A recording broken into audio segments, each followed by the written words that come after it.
Countdown 3, 2, 1.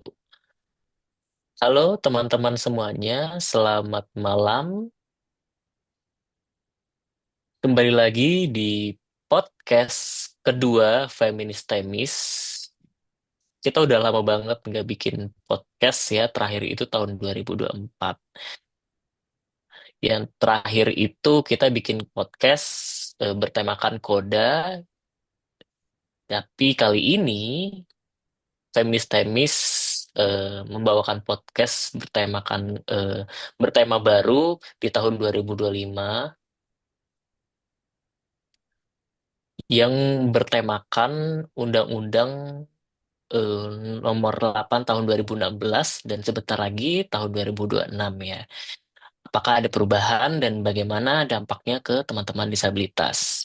Dan hari ini akan ada tamu spesial dari Kak Dede. Oh, ingin sapa dulu Kak Dede nih. Halo Kak Dede. Halo,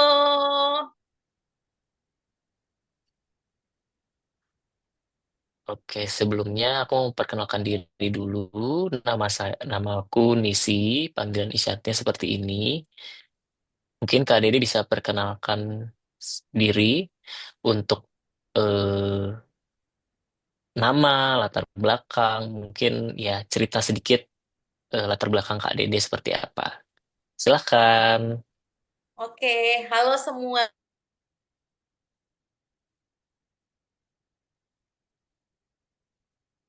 Isyaratnya Dede. Selanjutnya aku akan pakai bahasa Indonesia.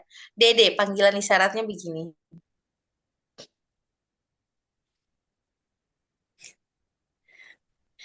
Oke. Oke, terima kasih Kak Dede. Senang sekali bertemu dengan Kak Dede hari ini. Hari ini kita cuma bisa ketemu via online ya. Maaf ya. Tidak masalah. Oke, Kak Dede mungkin boleh nggak sih cerita sedikit tentang PJS? PJS itu apa sih dan kenapa didirikan PJS? Mungkin Kak Dede bisa cerita sedikit aja. Ya, baik. Terima kasih atas kesempatannya. PJS atau Perhimpunan Jiwa Sehat adalah organisasi penyandang disabilitas yang berfokus pada advokasi hak penyandang disabilitas psikososial. Kita didirikan pada tahun 2008 gitu ya, dan kemudian mulai melakukan advokasi hak-hak penyandang disabilitas psikososial seperti orang dengan skizofrenia, bipolar, anxiety, kemudian juga split personality, BPD, dan banyak orang dengan disabilitas psikososial lainnya. Advokasi kita berkaitan dengan kebijakan, kita juga punya peer support begitu untuk teman-teman yang membutuhkan dukungan sebaya begitu dan juga mendapatkan layanan-layanan berkaitan dengan kesehatan mental, kita membantu untuk mendorong mereka mendapatkannya.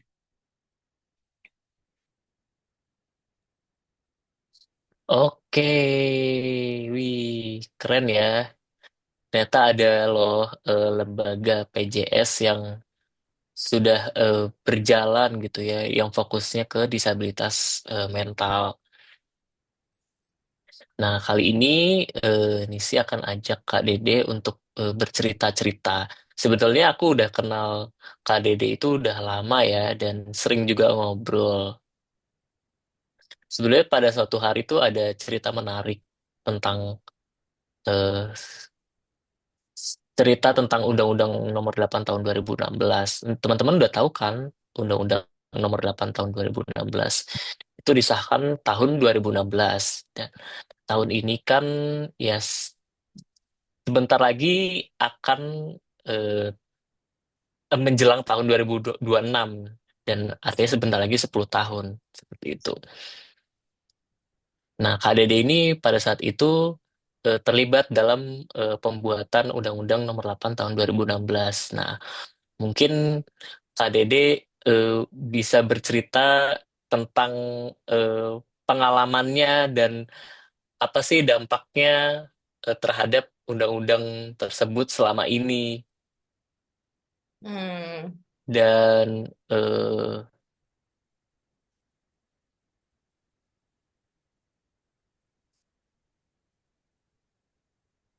juga ada undang-undang nomor berapa itu tahun 1997 tentang penyandang Cacat. penyandang cacat ya pada saat itu. Mungkin bisa diceritakan sedikit tentang sejarahnya tahun 1997 dan 2016. Apakah ada cerita menarik seperti itu di balik pembuatan undang-undang tersebut gitu? Baik. Sebelumnya aku mau disclaimer ya bahwa aku secara tidak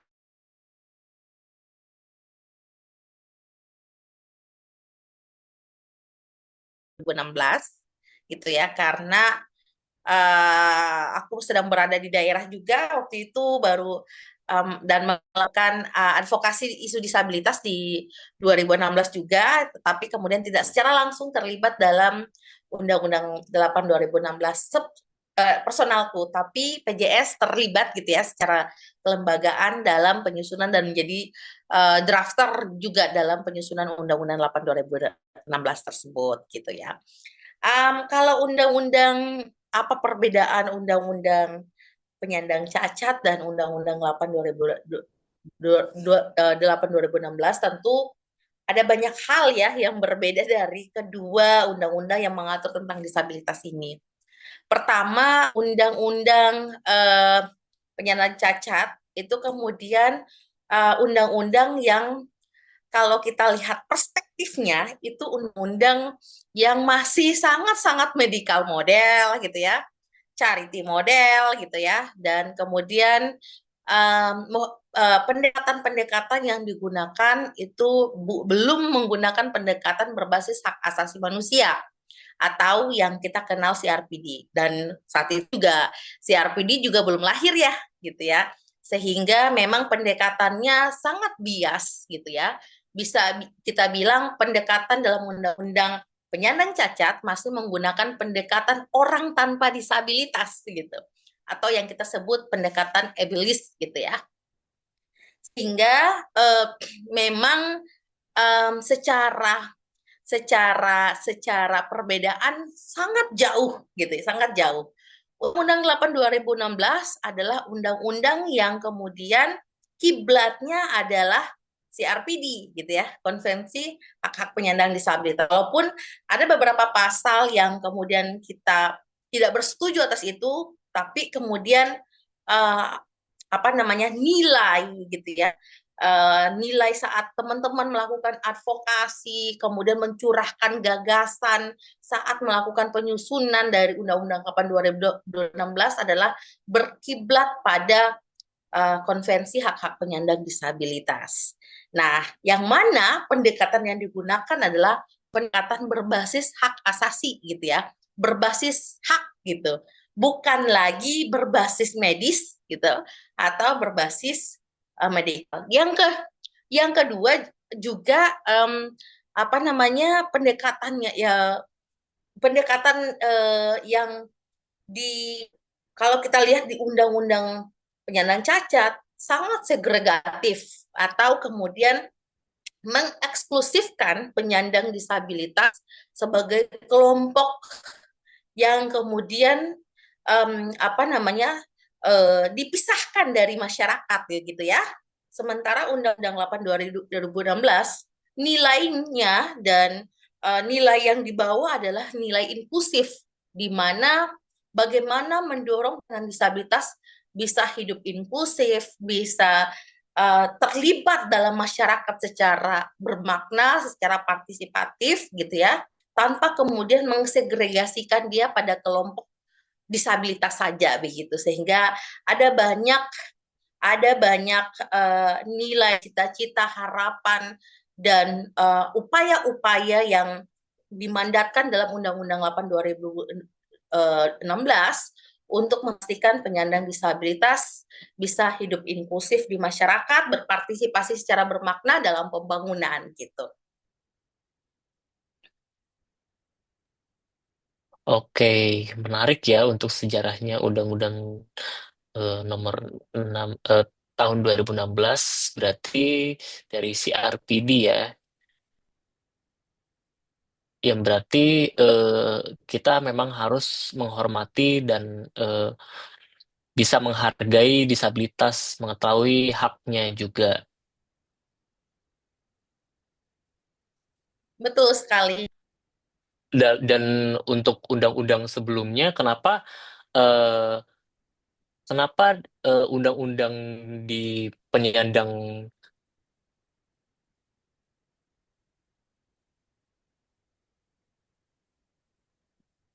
oke, di Undang-Undang Nomor 8 Tahun 2016 kan kita mempunyai ekspektasi yang memang eh,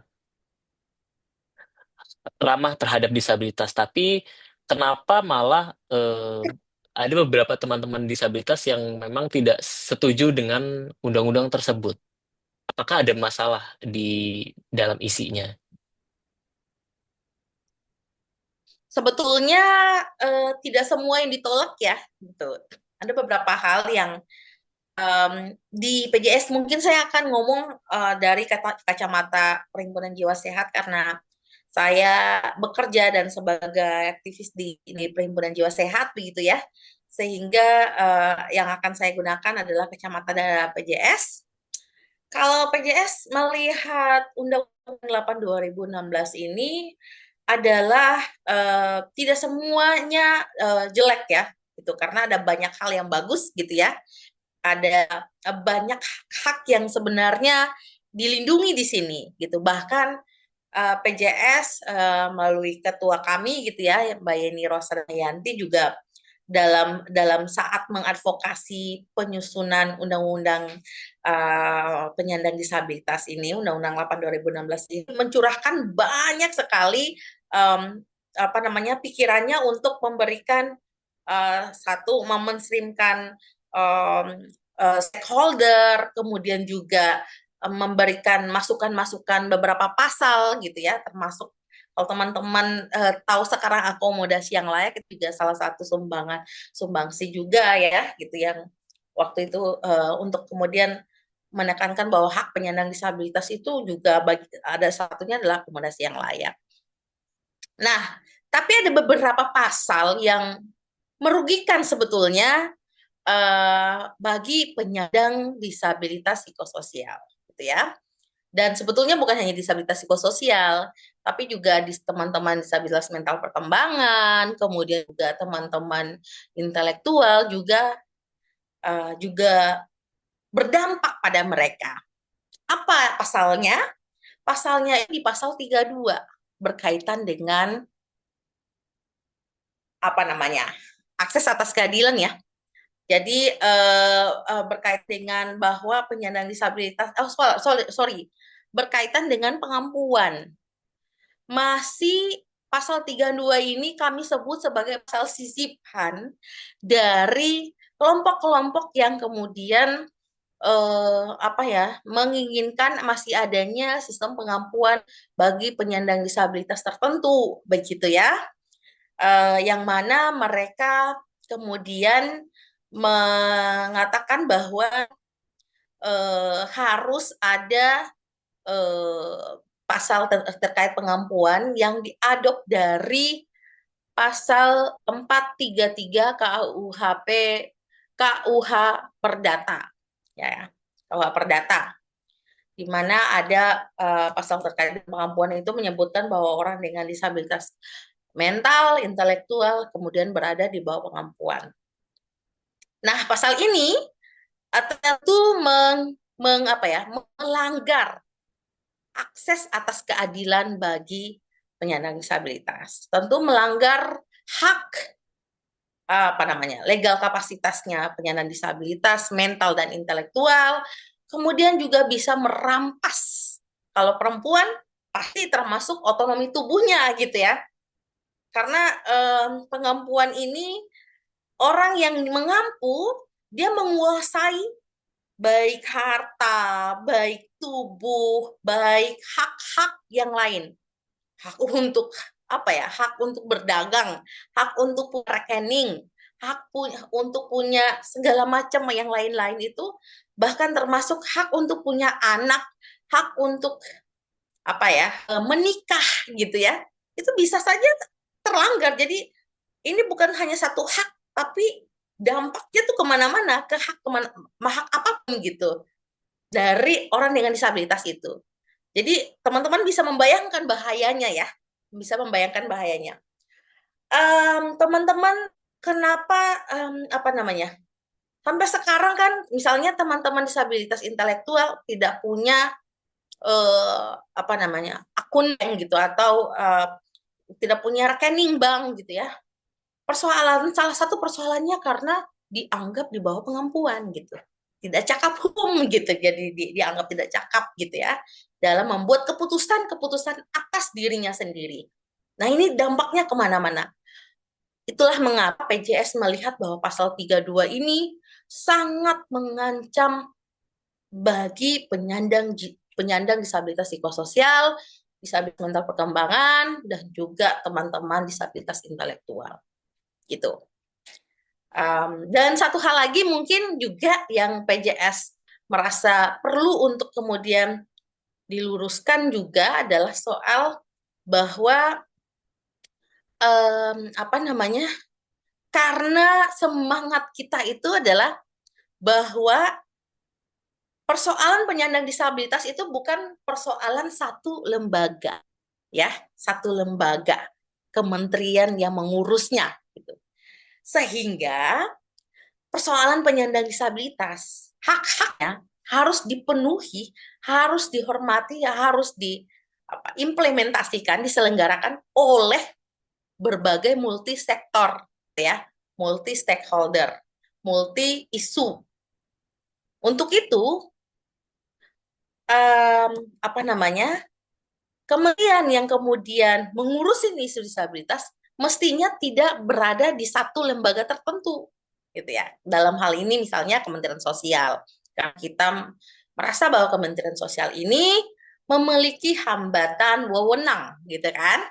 Karena wewenangnya misalnya mengurusin DTKS, mengurusin data. Tapi kalau bicara pendidikan kan Kemensos wewenangnya tidak di situ, gitu ya.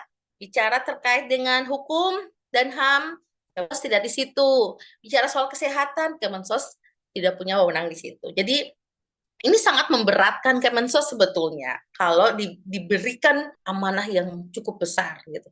Mestinya semua kementerian lembaga harus ambil peran di sini agar kemudian mendorong penyandang disabilitas hak-haknya dapat terpenuhi oleh berbagai pihak gitu ya, penyelenggara penyelenggara pemerintah gitu.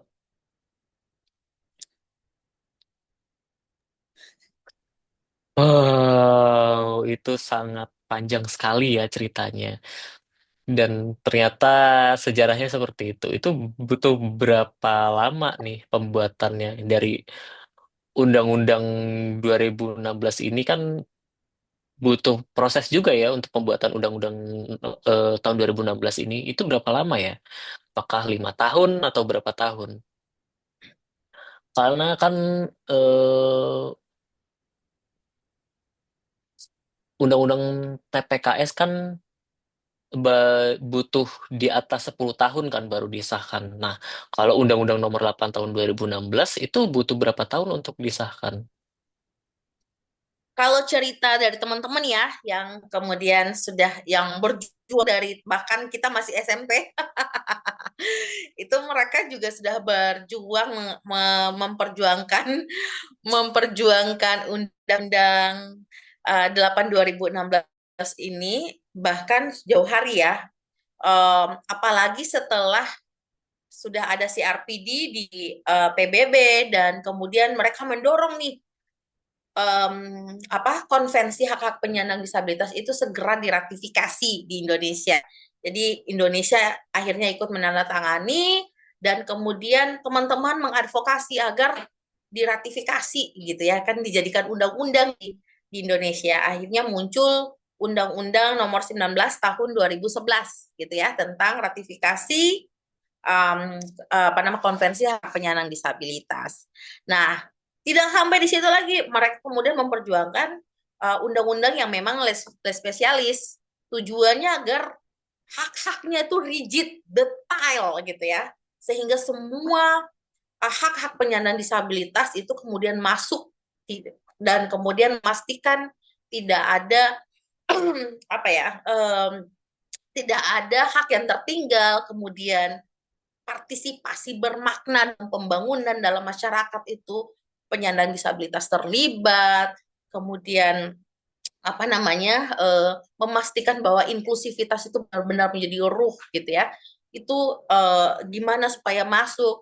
Tentu saja juga tidak hanya pas drafting itu, mereka juga punya tanggung jawab, atau bukan tanggung jawab juga ya, tapi semacam mereka juga memastikan agar stakeholder yang menyusun gitu ya, menyusun undang-undang tersebut paham gitu ya. Pasti ada serangkaian serangkaian advokasi yang tidak main-main dilakukan. Bahkan bukan hanya advokasi kebijakan saja yang mereka lakukan, tapi berbagai bentuk advokasi lainnya seperti mengkampanyekan agar mendapat dukungan dari banyak pihak.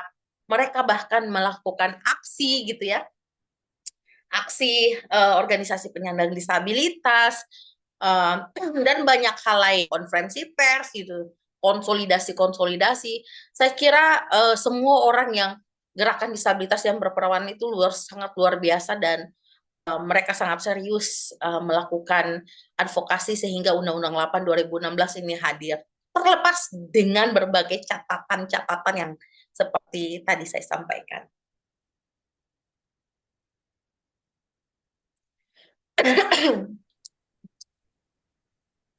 Oke,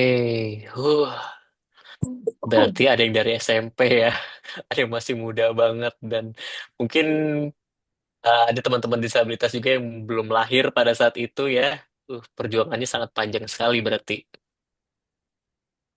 Kalau nggak salah tahun 2024 atau tahun 2023 itu ada turunan undang-undang ya, eh, PP 8,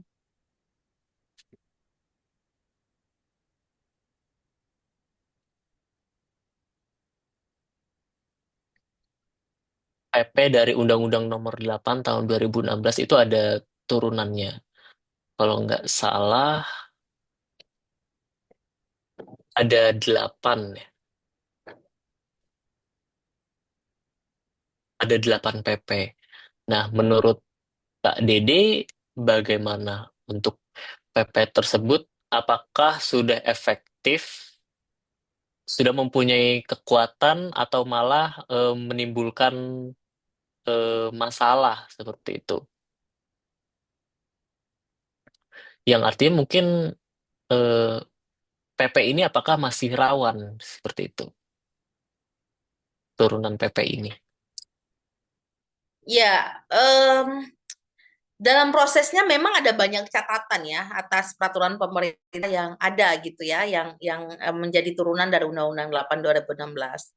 Tapi memang kita perlu apresiasi kerja keras dari semua orang, semua pihak, baik dari gerakan disabilitas maupun dari kementerian lembaga mungkin gitu ya, dan NHRI tentu saja, atau lembaga HAM gitu ya, yang ikut juga ngepush gitu, yang ikut uh, masyarakat sipil juga gitu ya, untuk ikut ngepush agar kemudian peraturan turunan ini bisa kemudian disahkan gitu ya. Nah, tinggal satu dari 8 itu kan, tinggal satu peraturan pemerintah yang saat kita nantikan segera hadir ya. Ada peraturan RPP konsesi yang sebetulnya belum belum hadir nih, belum belum jadi nih. Baru 7, satunya ini tinggal RPP konsesi yang belum selesai. Nah, sebetulnya kalau mau review saya disclaimer, ini pendapat saya ya. Saya merasa bahwa ada banyak hal yang mungkin kita perlu refleksikan dari peraturan pemerintah, atau mungkin bukan hanya peraturan pemerintah sebetulnya, tapi dari hak-hak yang sebetulnya masuk dalam Undang-Undang 8 2016. Kita butuh untuk merefleksi gitu ya. Saya melihat bahwa mungkin gerakan disabilitas di Indonesia perlu duduk bersama untuk mendiskusikan gitu ya, terutama mungkin juga um, ibu bapak yang dan teman-teman kita yang waktu itu sangat bersemangat menyusun Undang-Undang 8 2016, mereka terlibat dalam advokasi tersebut untuk bareng-bareng melihat lagi sejauh mana implementasinya gitu. Bukan hanya peraturan turunan, tapi juga soal implementasi di lapangannya gitu ya. Contoh, contoh eh, berkaitan dengan ketenaga kerjaan. Nah, ketenaga kerja itu ada PP-nya ya, PP apa namanya 60 gitu ya. 2020 misalnya tentang ULD ketenaga kerjaan bagi penyandang disabilitas. Terus kalau kita lihat ya, kalau kita lihat di Undang-Undang Ketenaga Kerjaan itu ada beberapa hak normatif bagi pekerja disabilitas. Ya, hak-hak normatif sebagai pekerja disabilitas. Namun, hak tersebut ternyata sampai sekarang belum sinkron belum terharmonisasi dengan Undang-Undang Ketenagakerjaan. Sehingga seolah-olah perusahaan misalnya atau pemberi kerja, dia akan menggunakan Undang-Undang Ketenagakerjaan. Sementara di Undang-Undang Ketenagakerjaan belum ada perlindungan yang ada di Undang-Undang 8 2016. Misalnya, akomodasi yang layak. Di Undang-Undang Ketenagakerjaan belum ada terkait dengan akomodasi yang layak.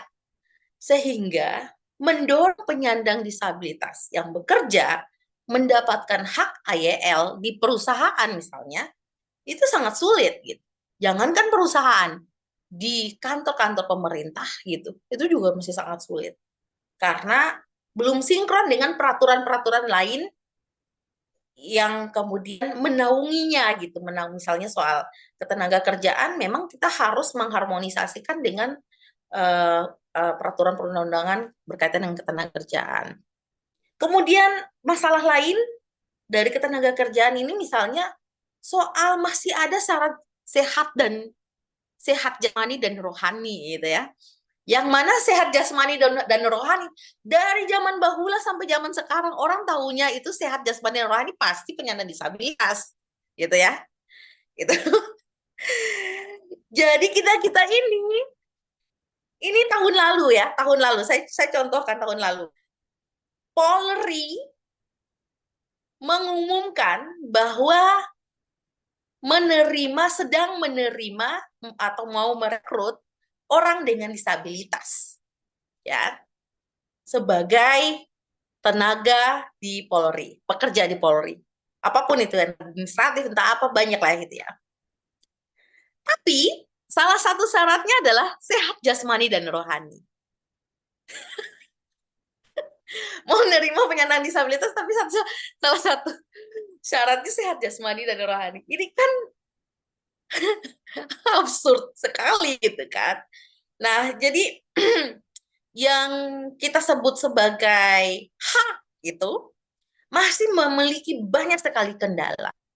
Dan sebenar-benarnya kita berharap bahwa ada ruang refleksi atas implementasi ini gitu ya. Gerakan disabilitas penting kemudian membuat ruang refleksi ini bersama gitu ya, bersama dengan pemerintah, hadirkan pemerintah untuk bicara. Mengapa ada undang-undang? Mengapa ada regulasi turunan? Tapi kemudian implementasinya banyak memiliki masalah. Apa persoalannya gitu ya? Kita bisa mendiskusikan itu bersama dengan mereka. Sebagai bagian dari refleksi, sekaligus sebagai bagian advokasi, tentu saja. Yang persoalan lainnya, misalnya soal data bahkan ya, bahkan menuju 10 tahun Undang-Undang 8 2016, data penyandang disabilitas di Indonesia itu masih belum tentu, masih banyak masalahnya gitu ya. Ada yang bilang 8%, ada yang bilang enggak kok, enggak sampai 8%. Cuma 18 juta kok, bukan 22 juta gitu misalnya. Sebenarnya yang mana? Terus um, Kementerian A bilang bahwa data saya yang paling valid untuk diakui. Kementerian B bilang saya juga punya pendataan, pendataan saya DTKS gitu ya. Kementerian C juga bilang, oh saya juga punya. Tapi disabilitas mental dan psikososial itu tidak terdeteksi. Dan banyak lagi dan banyak lagi. Sehingga data penyandang disabilitas sampai sekarang belum jelas gitu ya. Jadi itu yang menurut saya penting sekali untuk kita lihat bareng gitu. Jadi bukan hanya RPP-nya, aturan-aturan turunan, tapi juga bagaimana melihat implementasi dari hak-hak yang kemudian ada di Undang-Undang 8 2016. Benarkah sudah berjalan hampir 10 tahun ini?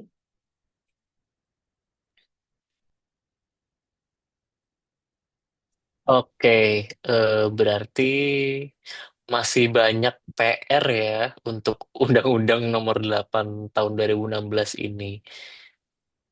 Walaupun undang-undangnya sudah dibuat ya, tapi dalam prakteknya di lapangan itu masih banyak perlu ada PR juga gitu dari tiap kementerian, tiap lembaga pemerintah juga harus eh, tahu seperti itu. Betul. Jadi masih eh, data-data disabilitas juga masih belum tentu ada berapa gitu ya, masih dihitung, eh, masih proses perhitungan seperti itu. Dan kita juga perlu apa ya, menghapus stigma masyarakat yang masih ada gitu kan, stigma dari terhadap disabilitas seperti itu. Jadi aku pikir dari Undang-Undang Nomor 8 Tahun 2016 ini tidak 100% efektif ya, dan butuh tantangan yang besar juga, eh, Hmm. berkolaborasi dengan masyarakat dan disabilitas seperti itu. Jadi eh, organisasi juga eh, jangan hanya bergerak sendiri-sendiri, tapi kita memang harus berkolaborasi gitu untuk menyuarakan hak-hak disabilitas seperti itu, Betul. untuk bisa meyakinkan kepada pemerintah bahwa disabilitas ini eh, punya hak dan keadilan seperti itu, punya suara yang banyak. Mungkin satu hal lagi yang aku pengen sampaikan bahwa eh, hal yang menurut kami miris di PJS ya, kami miris adalah bahkan ada isu yang institusionalisasi gitu ya, isu di mana ada ribuan orang dengan bahkan puluhan ribu ya orang dengan disabilitas psikososial di panti-panti rehabilitasi mental itu kurung di dalam panti dan um, mendapatkan pelanggaran HAM gitu. Dan isu ini belum banyak tuh direspon dengan baik gitu ya dan dengan cepat gitu oleh pemerintah. Ada banyak orang yang kehilangan kebebasan hanya karena dia orang dengan disabilitas mental. Sebuah stigma, sebuah cara pendekatan yang sebetulnya ini dari tahun 1600-an sampai sekarang itu nggak berubah. Itu adalah cara dan pendekatan terhadap orang dengan disabilitas psikososial. Gitu ya. Mungkin di beberapa belahan dunia di negara-negara lain sudah berubah, tapi di Indonesia tempat-tempat pembuangan, tempat-tempat untuk menyingkirkan orang yang dianggap berbahaya atau orang yang dianggap gila gitu, orang yang dianggap gangguan jiwa itu ke panti rehabilitasi dan mereka mendapatkan pelanggaran HAM dan ternyata sampai sekarang masih terus terjadi dan mereka masih terkurung di dalamnya. belum dapat banyak perhatian.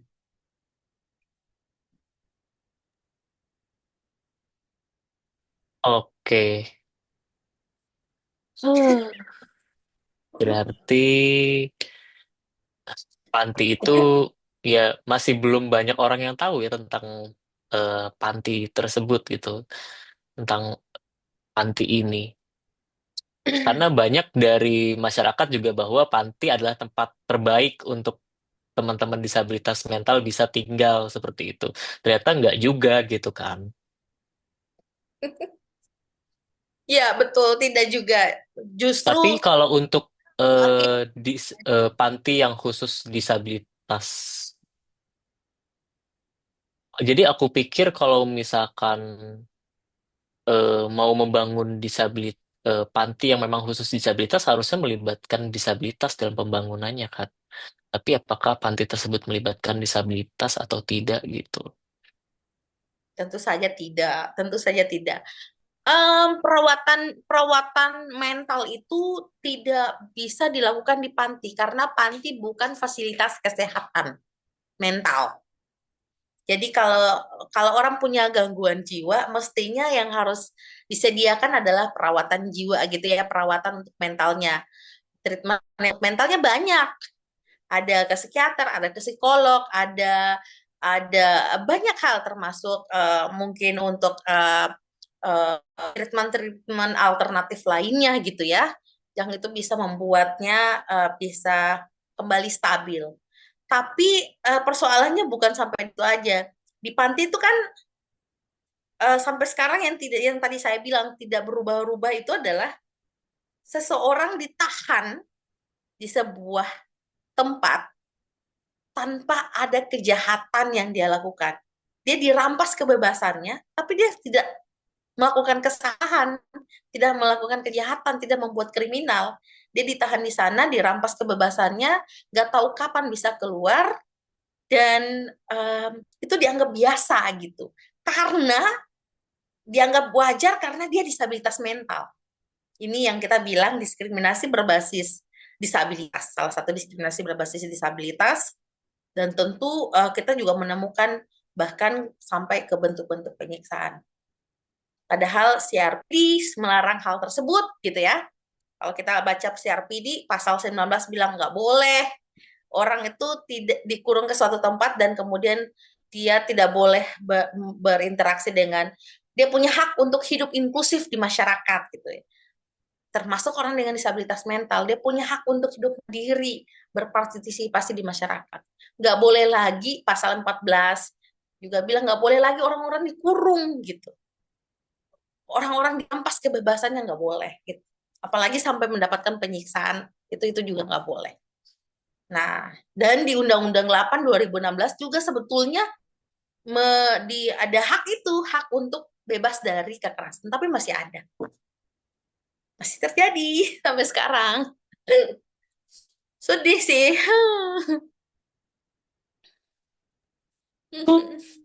Sedih sekali. Aduh, berarti kita refleksi bersama ya untuk Undang-Undang Nomor 8 Tahun 2016 menjelang 10 tahun. Harapannya semoga ada perubahan ya. Hmm, Oke, untuk Kak Dede sendiri ada nggak sih harapan ke depannya untuk Undang-Undang Nomor 8, 8 Tahun 2016 ini ke depannya bagaimana gitu? Apa yang harus kita lakukan sebagai teman-teman disabilitas? ya, kita tahu bahwa situasi semakin sulit sebetulnya kalau kita lihat situasi politik dan kita nggak bisa tutup mata ya, hanya bicara oh disabilitas aja gitu. Tapi kita juga harus melihat situasinya yang memang sedang tidak baik-baik saja. Tetap berkonsolidasi menurut saya bahwa gerakan disabilitas itu penting kemudian berkonsolidasi untuk melihat lagi bahwa ada banyak memang hampir 10 tahun ini ada banyak tentu banyak capaian-capaian baik gitu ya yang sudah kita capai, yang sudah kita raih itu mesti diapresiasi dan tentu juga ditingkatkan begitu, dipertahankan atau ditingkatkan, tapi juga kita perlu melihat hal-hal yang selama ini menghambat kita atau tantangan-tantangan yang hampir 10 tahun ini ada gitu. Baik tantangan dalam regulasi maupun program kebijakan untuk mengimplementasi Undang-Undang 8 2016 ini gitu. Nah, apa sebenarnya persoalannya gitu, dan bagaimana gerakan disabilitas melihat ini? Saya kira sekarang itu ruang-ruang refleksi itu penting gitu.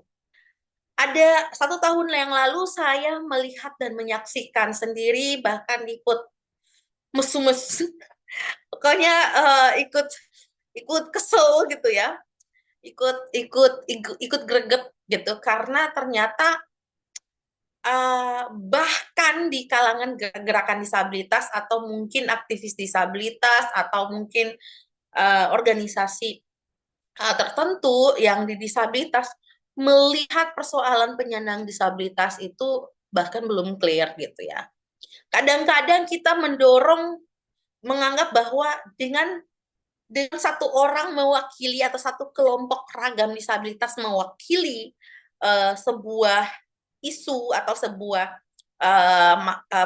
namanya pembahasan begitu atau di suatu forum atau apalah gitu ya, seolah-olah itu sudah menjadi sesuatu yang valid gitu, seolah-olah semua ragam disabilitas bisa diwakili oleh satu kelompok tertentu.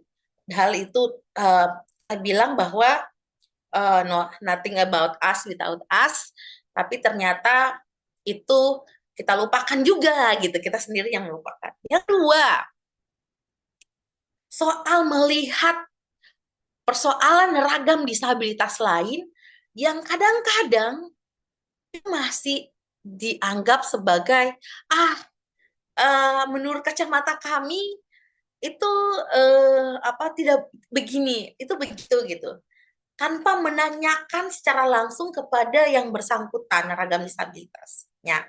Misalnya soal kecakapan hukum gitu ya. Soal cakap hukum, soal pengampuan, soal akses atas keadilan gitu ya. Itu kadang-kadang banyak yang sotoy, yang seolah-olah dia mengerti, dia paham, dan ternyata ketika dia memasukkan itu dalam sebuah kebijakan jadinya diskriminatif gitu. Nah, bahkan uh, banyak yang aku pikir udah selesai ya, isu disabilitas mestinya sudah selesai gitu ya. Ternyata mereka memiliki uh, masalah atas itu. Dan ini serius, ini sangat serius karena ada hak kelompok disabilitas tertentu yang hilang akibat cara pandang seperti ini, gitu ya. Dan ini hak yang gak main-main, hak yang sangat penting yang itu mempengaruhi kehidupannya sehari-hari, bahkan kehidupan seumur hidup gitu. Itu sangat penting. Aku pikir itu penting.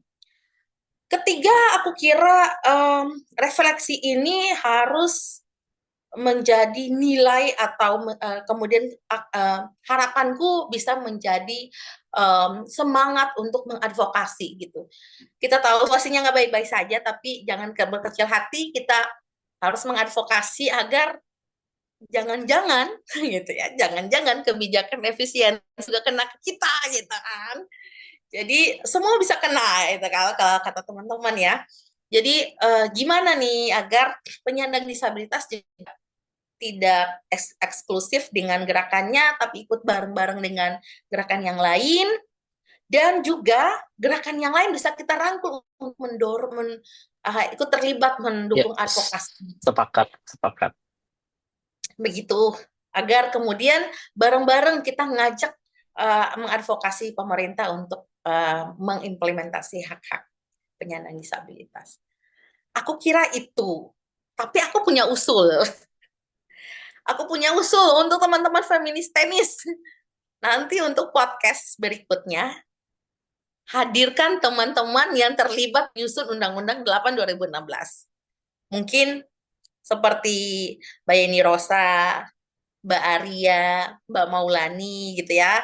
terus Bu Aryani, dan yang lain-lainnya ya. Itu mereka penting untuk kita hadirkan karena kita pengen tahu nih uh, bagaimana refleksi mereka gitu kan. Dan apa namanya kedepannya seperti apa gitu supaya mereka saksi sejarah gitu ya dalam proses advokasi regulasi itu supaya nanti kita bisa dorong bareng-bareng gitu untuk ya kita sama-sama melihat Undang-Undang 8 2016 10 tahun, satu dekade Undang-Undang 8 2016. Sejauh mana implementasinya?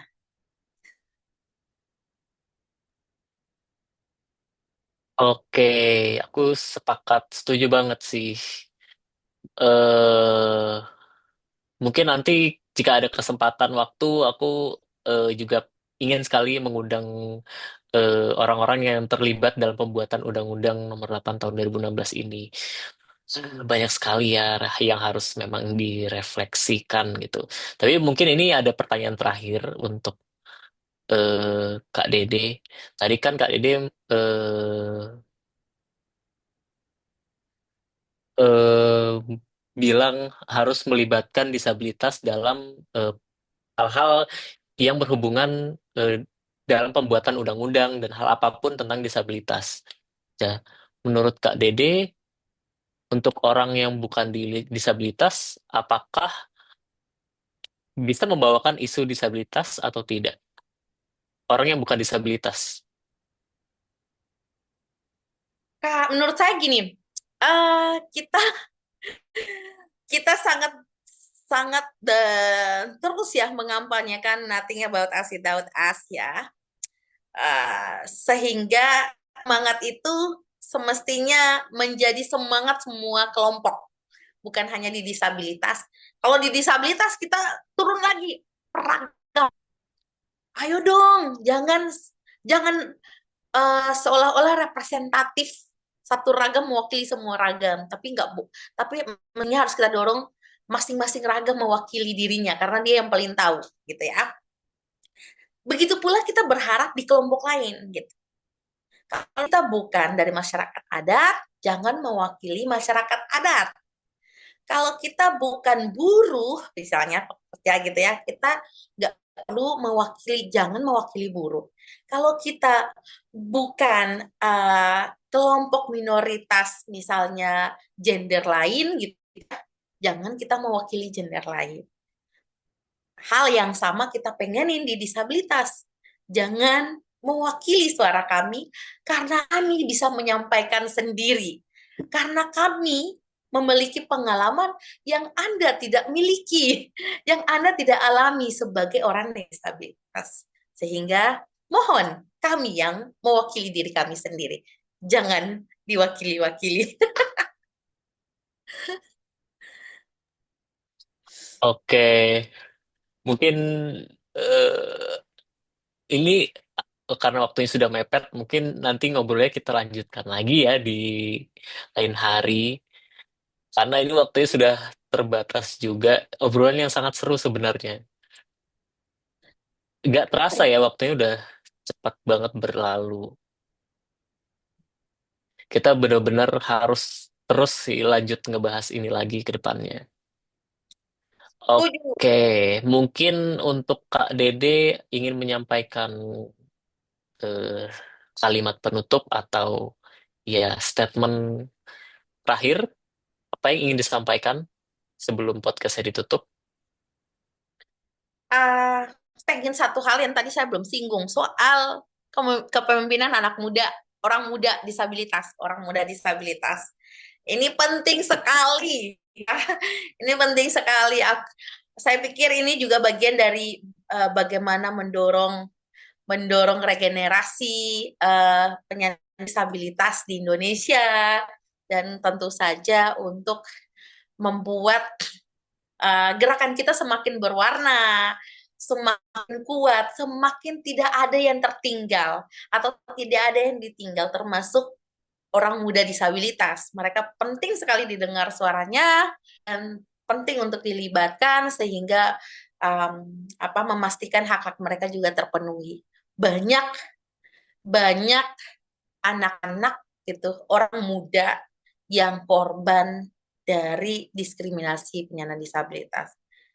Tadi 2 hari ini saya di keliling panti, saya menemukan juga ada teman-teman muda kemudian masuk di dalam panti, terkurung di dalam panti. Nah, kita berharap tidak ada orang yang kemudian diskriminasi bahkan hilang hak-haknya karena dia orang dengan disabilitas.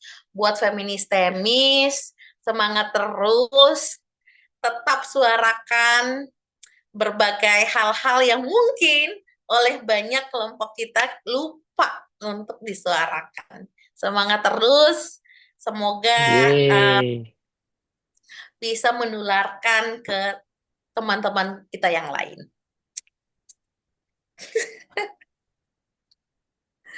Wah, terima kasih banyak Kak Dede atas penjelasannya. Untuk statementnya juga. Oke, mungkin di sini aku ingin membuat kesimpulan. Ternyata untuk Undang-Undang Nomor 8 Tahun 2016 ini, eh, mungkin dari kita belum lahir ya, untuk anak-anak muda yang sekarang belum lahir, ternyata sudah ada loh yang memperjuangkannya sejak SMP ya. Itu butuh perjuangan yang sangat panjang sekali untuk mengesahkan undang-undang ini. Butuh sekali memang hak-hak disabilitas ini didapatkan seperti itu. Dan kita juga harus merefleksikan bahwa kita memang harus memperjuangkan eh, hak-hak yang belum kita dapatkan secara bersama gitu ya, berkolaborasi. Jangan sendiri-sendiri jalannya seperti itu. Dan Betul. supaya ke depannya kita mendapatkan hak yang penuh. Kita memang masih banyak PR ya di Indonesia ini. Kita bersama-sama mendorong hak-hak kita supaya bisa terpenuhi dan bisa hidup dengan layak di Indonesia sebagai disabilitas. Ini juga PR di sistem eh, panti, ternyata memang ini sangat tidak tidak boleh ya teman disabilitas untuk tinggal di panti seperti itu, dikurung di sana. Dan untuk eh, teman-teman yang bukan disabilitas, ternyata memang eh, lebih baik yang menyuarakan adalah disabilitasnya langsung, bukan orang yang bukan disabilitas seperti itu. Karena yang merasakan adalah yang merasakan dampaknya kan orang disabilitasnya secara langsung, bukan orang yang non disabilitas seperti itu. Untuk Undang-Undang Nomor 8 2016, ternyata aku pun baru tahu undang-undang tersebut di tahun 2018 sebenarnya. Dan untuk Undang-Undang 2000 eh, Undang-Undang Nomor 8 2016 itu kan kita memang harus terus mengkampanyekan bahwa hak-hak disabilitas ini harus dipenuhi seperti itu supaya masyarakat bisa tahu. Dan Hmm, ini kembali lagi eh, ke teman-teman, kita ngomongin tentang disabilitas, nggak cukup hanya 45 menit ya, karena ini durasinya sangat pendek. Eh, Mungkin butuh perjuangan atau cerita seumur hidup ya, supaya aduh bisa mendapatkan hak yang layak seperti itu. betul, setuju. Betul kan? Aku juga dengan Kak Dede cerita tentang hal ini tuh tidak cukup 45 menit gitu ya. Butuh memang banyak yang harus dibicarakan, tidak hanya satu dua hal saja. kita memang harus berkolaborasi di di setiap organisasi di Indonesia ini harus berkolaborasi, tidak berjalan sendiri-sendiri supaya bisa terpenuhi hak kami seperti itu. Oke, untuk penutupan, terima kasih banyak Kak Dede sudah mau datang ke Zoom ini, ke podcast ini untuk ngobrol-ngobrol. Mungkin seperti yang Kak Dede tadi bilang, kedepannya akan mengajak orang-orang disabilitas yang terlibat dalam pembuatan Undang-Undang Nomor 8 tahun 2016 ini ke depannya. Oke, Mantap aku harap bisa dilanjutkan lagi ya. Untuk ya. teman-teman yang sudah nonton, terima kasih. Terima kasih juga untuk teman-teman juru bahasa isyarat. Terima Makasih kasih banyak. Gabriel, makasih Kak. Kak. Sampai ketemu lagi di podcast selanjutnya. Kita foto bersama dulu ya, Kak. Oke, siap. Oke, satu, dua, tiga. Lagi, satu, dua, tiga. Oke. Bye. Dadah, bye. Terima kasih banyak teman-teman semuanya yang sudah nonton. Terima Ya. kasih. Selamat istirahat. Sampai ketemu lagi di podcast berikutnya.